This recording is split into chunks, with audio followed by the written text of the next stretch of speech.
Amados, queridos, nós estamos nesses dias, este mês de fevereiro, aliás, de março, estamos já no final de março. Eu tenho usado muito a palavra aprender, você já deve ter observado isso. Você que tem acompanhado os cultos, você que tem, enquanto poderia, estava vindo presencial e agora acompanhando pelo YouTube.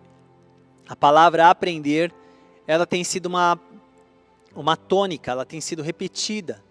E por quê? Qual o motivo disso? Porque aprender é o segredo. Tem muita gente que se enche de informação, mas não consegue ter sua vida transformada. Porque na verdade não aprendeu. Ela apenas encheu a cabeça de informação, mas ela não passou por aqueles estágios. Lembra que eu falei há 2 domingos? O estágio 1, eu erro porque não conheço. Marcos 12, 24. Errais não conhecendo as escrituras nem o poder de Deus. Jesus disse isso para aquelas pessoas que estavam ao seu redor. Então, primeiro nível, eu erro porque eu nem sei. Eu nem sabia que existia um outro universo, uma outra forma de pensar. Eu nem sabia que eu podia ganhar a capacidade de amar como Jesus. Eu nem sabia que eu podia ter essa atitude. Eu nem sabia o que Deus dizia a meu respeito. Então a gente errava porque não sabia. Segundo nível é quando a gente sabe. Porém, como a gente ainda está muito acostumado a errar, a gente erra bastante. Porém, agora a gente já sabe como deveria fazer. E na verdade isso representa uma evolução. Representa um crescimento. Agora eu já sei, então eu começo a ficar mais atento. Antigamente eu errava e nem me importava. Eu estava indo para o despenhadeiro, sabe? É como alguém que está chegando no fim da linha, vai cair no precipício e nem sabe. Mas agora a gente já sabe. Esse é o segundo nível. Alguém me alertou, eu li na palavra de Deus, eu ouvi a mensagem. Então eu começo agora a melhorar, eu começo a ficar mais atento. Às vezes quando eu erro, aquilo traz um pouco de tristeza no meu coração, porque agora eu já estou entendendo melhor o meu erro. Mas ainda não é suficiente. Você precisa ir para o nível 3. Qual é o nível 3?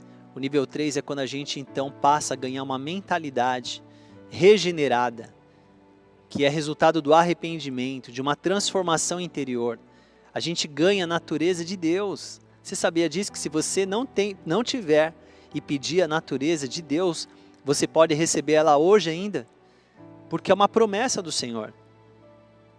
E aí você vai para o nível 3. Qual é o nível 3? Quando a gente começa agora a vencer essa natureza que nos levava a errar o tempo todo. A palavra pecado, inclusive, significa errar o alvo. Agora a gente começa a acertar mais. Mas eu costumo dizer que é a fase mais difícil. Eu comparo essa fase como a subida do avião. É a hora que ele gasta mais combustível. É a hora da subida. Isso leva tempo, exercício, abandonar as velhas práticas, abandonar o velho modo de falar, abandonar o velho modo de se comportar, abandonar aquela vida egoísta, deixar as velhas atitudes para trás, para poder se revestir das novas atitudes, da nova mentalidade de Cristo Jesus. Essa fase exige muito desgaste, energia. Você precisa estar muito centrado, focado. Você precisa estar andando com alguém mais experiente, para que você não desista nessa fase. Talvez essa seja a fase que muitos param, porque eles acham que é muito trabalhoso, mas é assim. O fato é que essa fase ela vai passar para a próxima. Vai chegar uma hora, assim como o avião, ele vai subindo, depois ele entra na 4ª fase. Qual é a 4ª fase? Onde acertar vai ser a coisa comum. Você vai acertar muito mais do que errar. Não significa que você nunca mais vai errar, mas o erro vai se tornar uma eventualidade na sua vida, que vai ser reparado rapidamente. Você vai começar a ter um estilo de vida que você nunca sonhou antes. É um estilo de vida bíblico, uma forma de pensar segundo a palavra de Deus. Aquelas velhas discussões e briguinhas, aquelas coisas que amarravam e acorrentavam seus pés, te faziam se sentir enfraquecido, uma pessoa derrotada, tudo isso vai ser apenas uma memória do passado. Porque agora você vai viver uma vida em alto nível, uma mentalidade nova. Isso não significa ausência de problemas, mas significa que você vai saber lidar com problemas, vai saber lidar com crises, você vai começar a ajudar muita gente. Você deseja chegar nesse nível? Você quer viver isso? Deus deseja isso para você. Por isso que eu tenho usado muito a palavra aprender.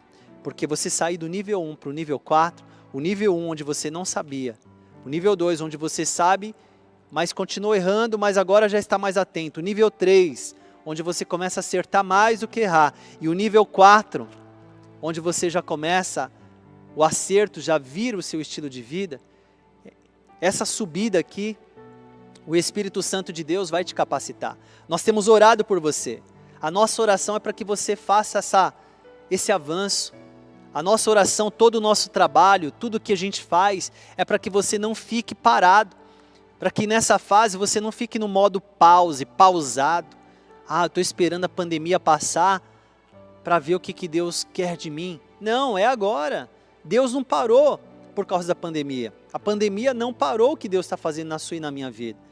Então nós continuamos, nós avançamos e avançaremos em nome do Senhor Jesus. Eu gostaria que você repetisse comigo essas palavras. Diga: a obra que Ele começou em minha vida, Ele vai aperfeiçoar até o dia de Cristo Jesus. Amém? Tome posse disso. E a palavra de Deus diz, meus amados irmãos, que lá em 2 Pedro, eu quero ler aqui um trechinho de uma carta que foi uma pessoa muito especial que escreveu. Quem é essa pessoa? Foi um homem que andou com Jesus. Ele andou, foi amigo de Jesus. Ele estava ali, no dia a dia com Jesus. Ele era um pescador, foi chamado por Jesus para fazer parte do time de Jesus, das pessoas que andariam com Jesus no dia a dia. Então nós estamos falando aqui, lendo a carta de uma testemunha ocular. E tem uma coisa que ele diz aqui no versículo 8, o Gustavo vai colocar aí para você dar uma olhadinha. Segunda carta que Pedro escreveu, no capítulo 1, versículo 8, diz assim: porque se essas qualidades existirem e estiverem crescendo em sua vida, elas impedirão que vocês, no pleno conhecimento de nosso Senhor Jesus Cristo, sejam inoperantes e improdutivos. Vou ler novamente esse texto, que ele é muito importante para nós entendermos bem. Porque se essas qualidades existirem e estiverem crescendo em sua vida, elas impedirão que vocês, no pleno conhecimento de nosso Senhor Jesus Cristo, sejam inoperantes e improdutivos. Olha aqui para mim, queridos. Você viu o que Pedro está escrevendo? Pedro dá uma relação de qualidades que eu já vou falar agora. E Pedro está dizendo, se essas qualidades estiverem aí dentro de você, elas vão ser uma forma de blindagem, elas vão proteger você de ter uma vida improdutiva e inoperante. Para que fique bem claro isso, você tem algum equipamento na sua casa que não está funcionando? Você já teve algo assim? Você já teve uma bicicleta que ficou, por ter ficado velha, quebrou a corrente, aconteceu alguma coisa, e você, ao invés de arrumar, deixou lá e ficou encostada. Aí você até perdeu um pouco a vontade de andar de bicicleta, porque estava lá, tinha que arrumar o pneu, o aro, ou a corrente, enfim. E aí teve um dia que você estava com vontade de andar de bicicleta, mas sua bicicleta estava quebrada, estava inoperante, improdutiva. Você já teve a experiência de ter uma parte do seu carro quebrado, que o tornou inoperante? Você tem ou teve já um eletrodoméstico que não está funcionando e que você tem que levar na assistência técnica e já faz não sei quanto tempo, e na verdade ele está ocupando um espaço no seu armário, aí na sua cozinha, em algum lugar, e ao mesmo tempo que ele ocupa espaço, ele não pode te ajudar.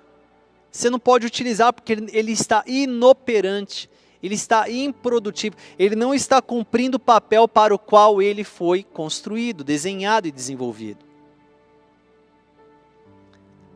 É difícil, não é verdade, queridos? Quando a gente tem algo que deveria estar cumprindo uma função e não está, porque está inoperante. Eu lembro que quando eu comecei a trabalhar, adolescente, eu usava muito metrô, logo cedinho, e olha, Uma notícia péssima é quando o metrô ficava inoperante. E a estação lotava de gente.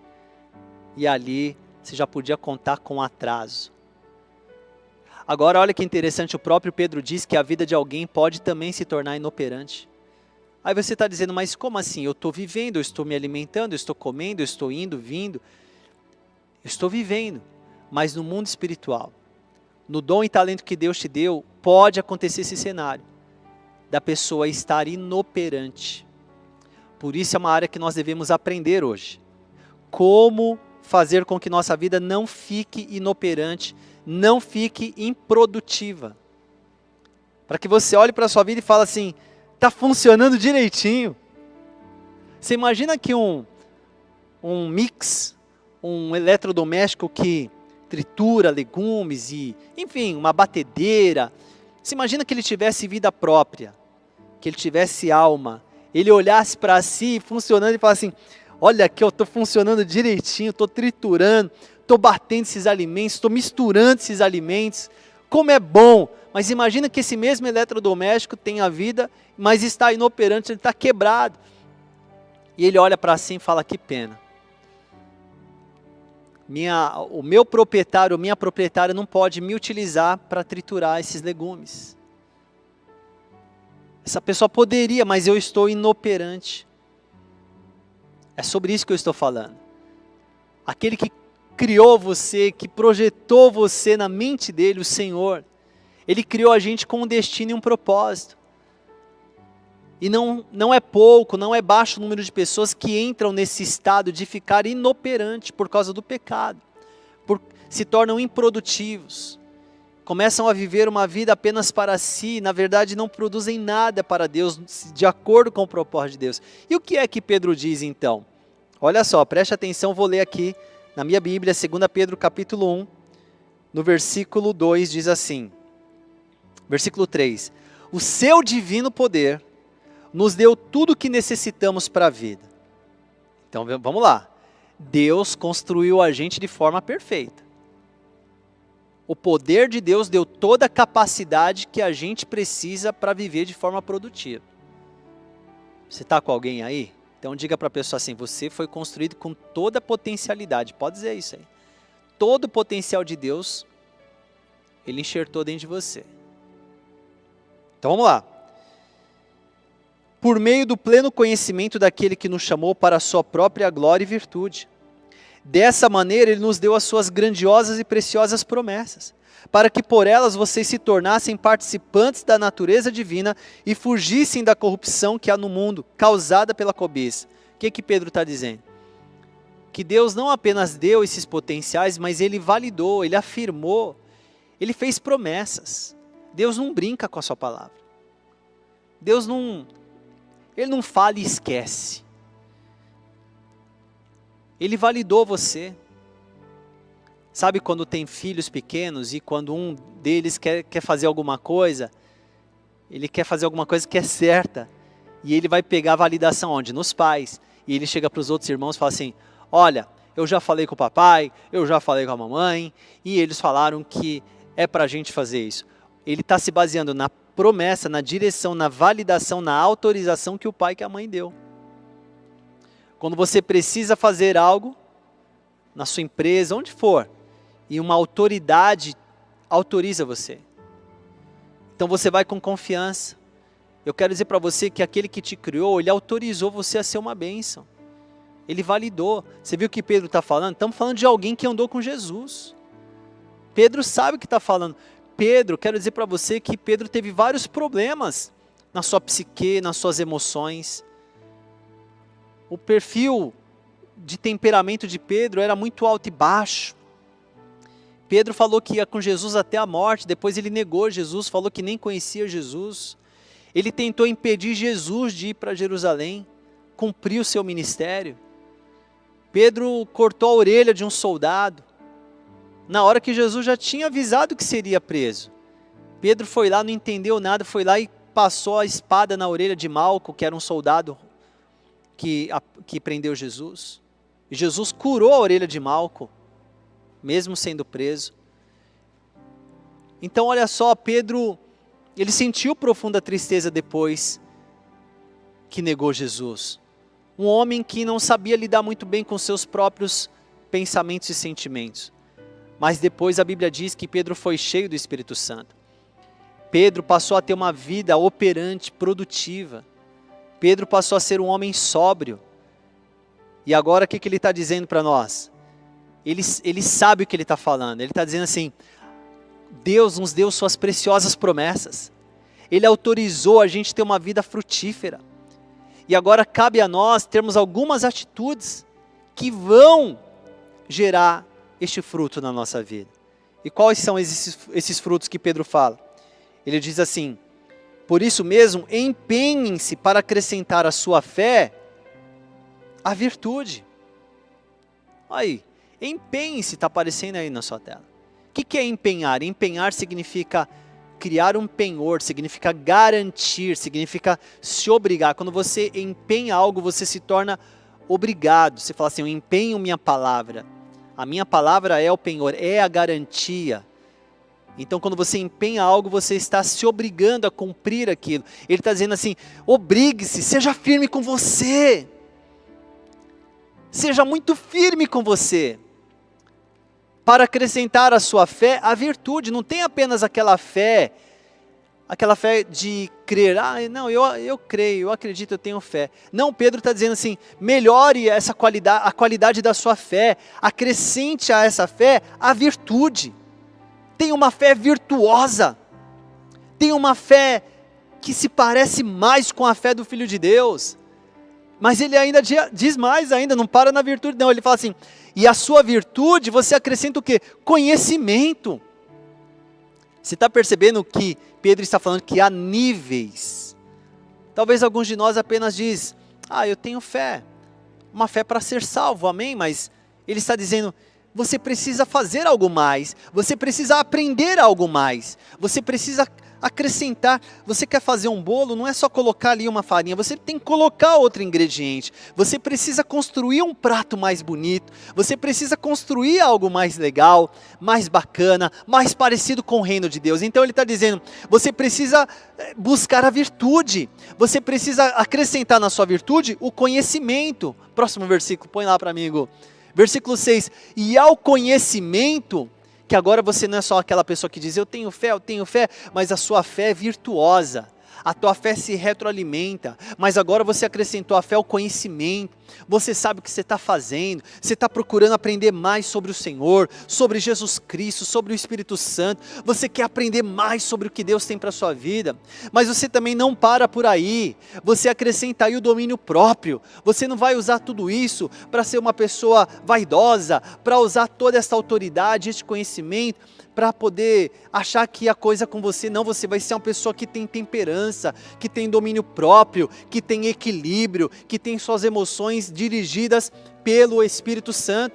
Mas ele diz, mas não para por aí, o seu domínio próprio você tem que colocar uma pitada de perseverança, tem que melhorar ainda mais.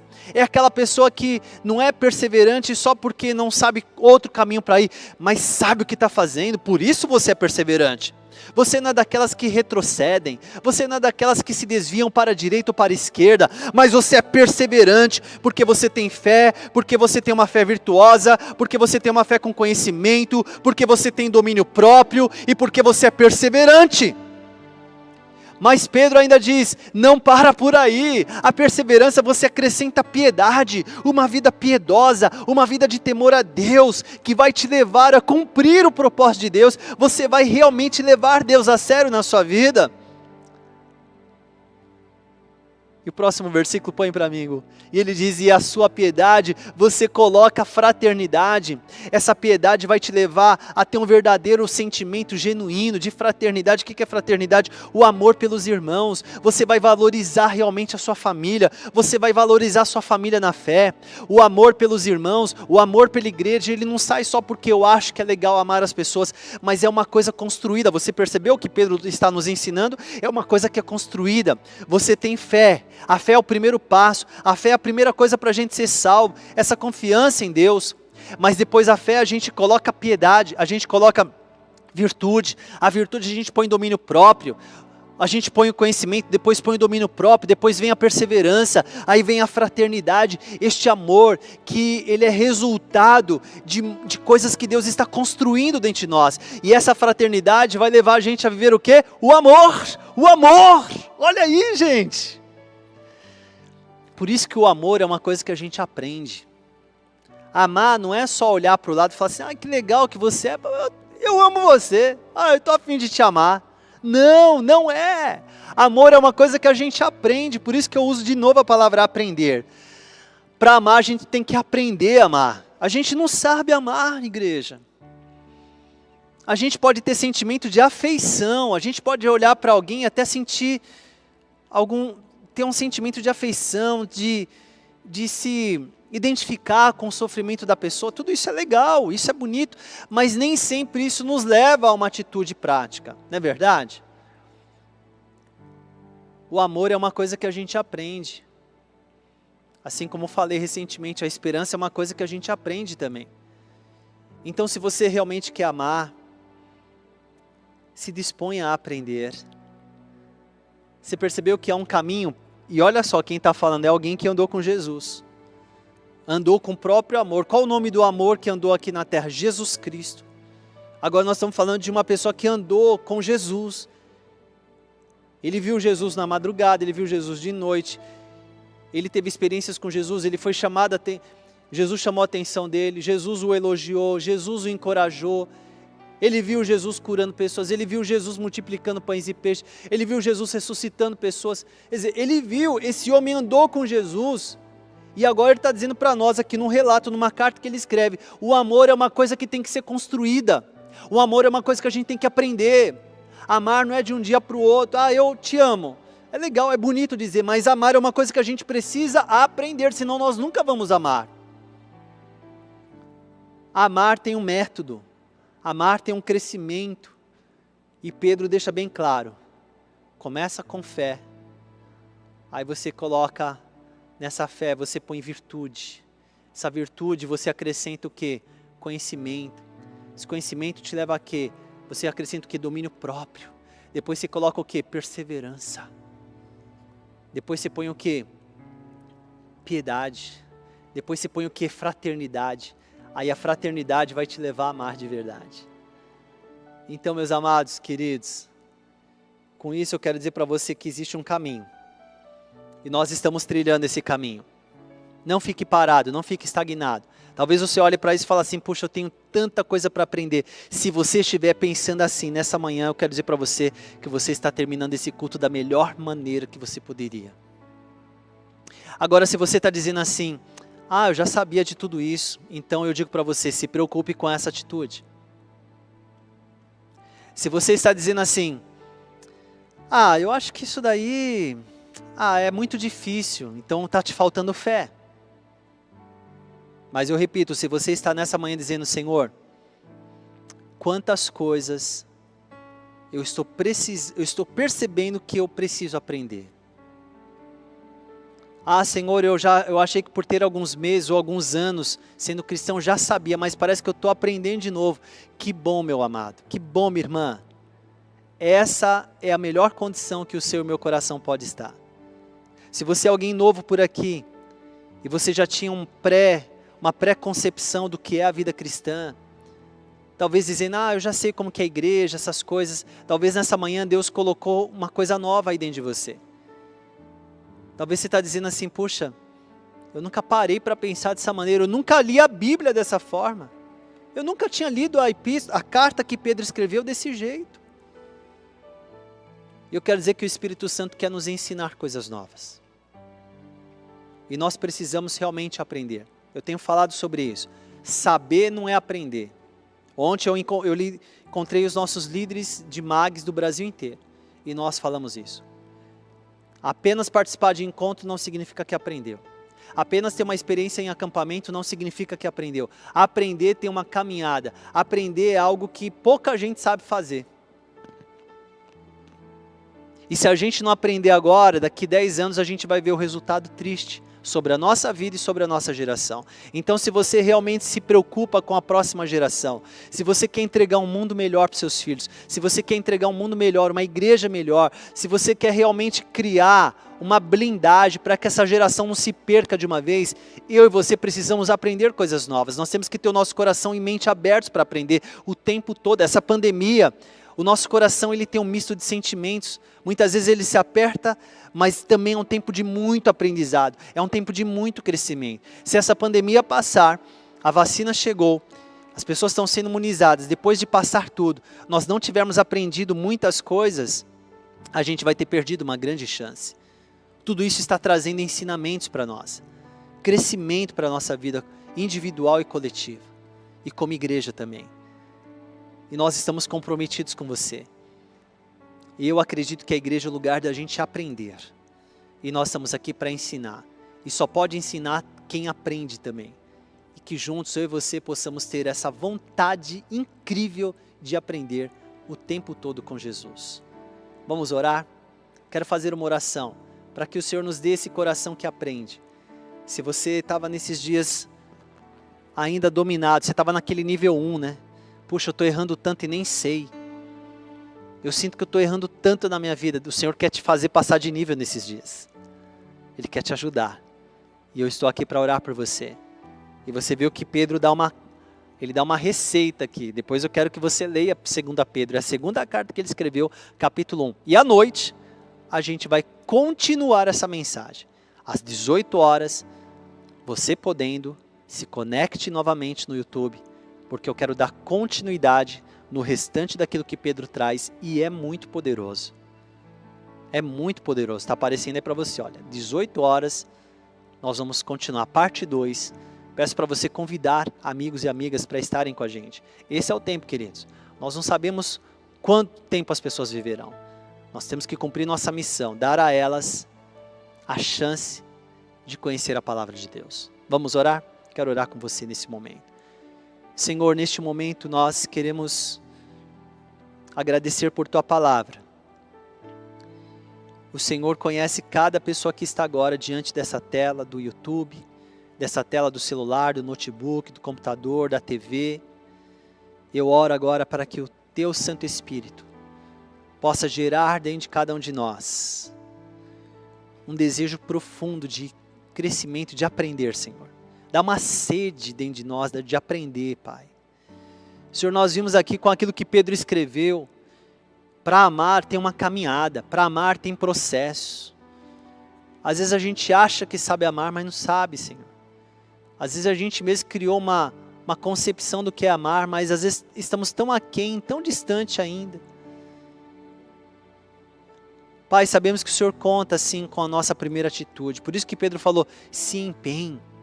Se empenhe, se empenhe. Por isso que Pedro fala lá no versículo 10.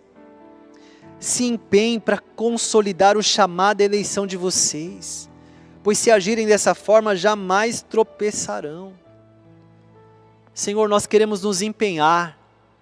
Nós queremos nos tornar pessoas firmes com a gente mesmo. Por isso eu oro, Pai. Mas sabemos que tudo isso tem que ter um toque do Senhor também. Tem que ter uma mudança dentro da nossa natureza. Uma mudança dentro de nós, na nossa mentalidade. Espírito Santo, transforma o nosso coração. Transforma, tira o coração duro. Tira aquele coração egoísta. Tira aquele coração que acha que sabe. Tira. E põe um coração ensinável. Põe dentro de nós um coração ensinável, Senhor.